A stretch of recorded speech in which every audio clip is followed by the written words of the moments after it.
There was a question from Zubair Beg that I thought might be interesting for you to pick up. Do you think it will be difficult to return back to Obama-Biden era foreign policy post-Trump? Because Trump has taken such a different approach, a combative approach, as far as, it almost has a ring to that madman strategy that Nixon employed, which is if your adversaries don't know which way you're going to go, maybe they're more likely to think of the worst of you and try and hedge in that way. How difficult do you think, how difficult would it be to return to that? And do you think it actually will, or will we see some of the changes Trump has brought in continuing if he loses? I don't think we'll be going back to where we were with Obama in the second term in the event that Biden wins. I think in many respects in domestic policy, he's going to have to make sure in the first 18 months or so before the midterms are upon us that he addresses a number of the concerns which led to Trump's victory 4 years ago and still fires up the Trump supporters. In foreign affairs abroad, I think it's a little easier to reset in a more traditional way. For example, I think he'll want to try and sort out the Iran nuclear issue, which he was very closely involved with, as was the British government. I think he will want to take a more robust line towards Russia rather than letting Putin pretty much have his way, which I think is the criticism of much of what Trump's foreign policy has been.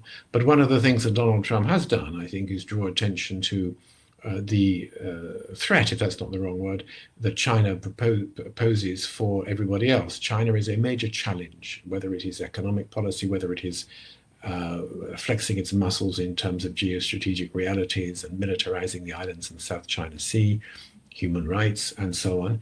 And I think there will need to be, and Biden will want to have, a firmer policy in terms of how to address the rise of China and to engage in a constructive way with allies. So that'll be rather different, I think, in any case. My hunch is also that on one or two other cases like Saudi Arabia, which has been a very close supporter of Donald Trump and maybe even Turkey, he will take a more robust line. In fact, he said as much than his predecessor. And that will be slightly different from where we were with back in the days of Obama. But in many respects, particularly support for NATO and engagement with allies, I think it will be a degree of resetting and going back to normal and a more predictable international environment where governments consult quietly together on a basis of shared interests and values and try and come up with some common solutions. And that's pretty much where we were before. We just want to drill down into two particular states and how the race is looking there.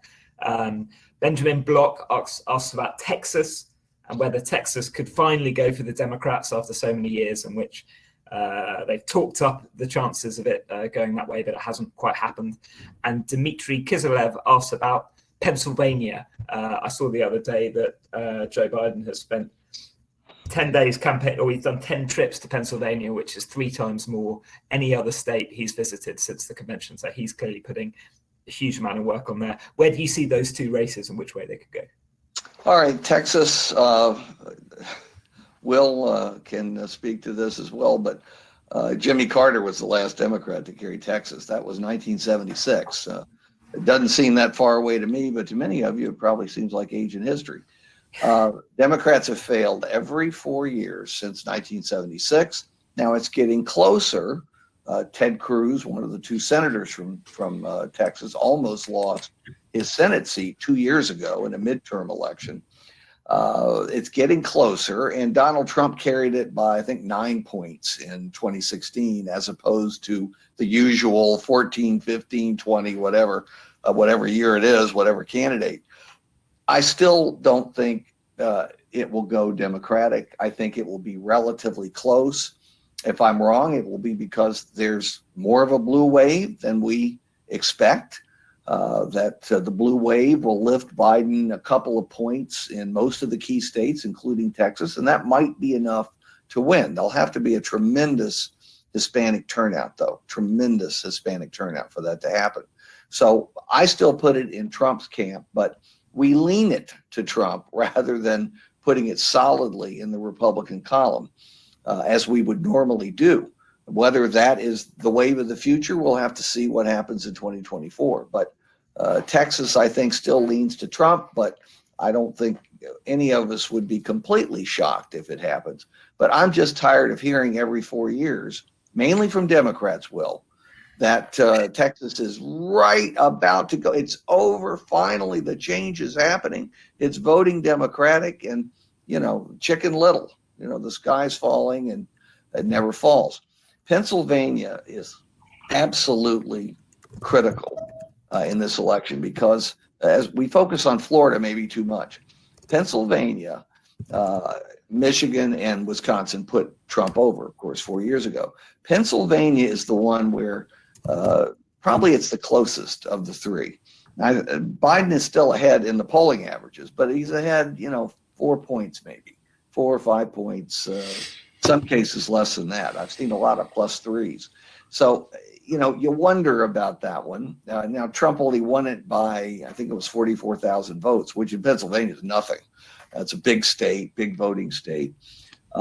If Biden, who was born in Pennsylvania, can take that away from Trump, it makes it unlikely, I'm not going to say impossible, but unlikely that Trump would be able to put together 270 electoral votes in the Electoral College. And both campaigns recognize it.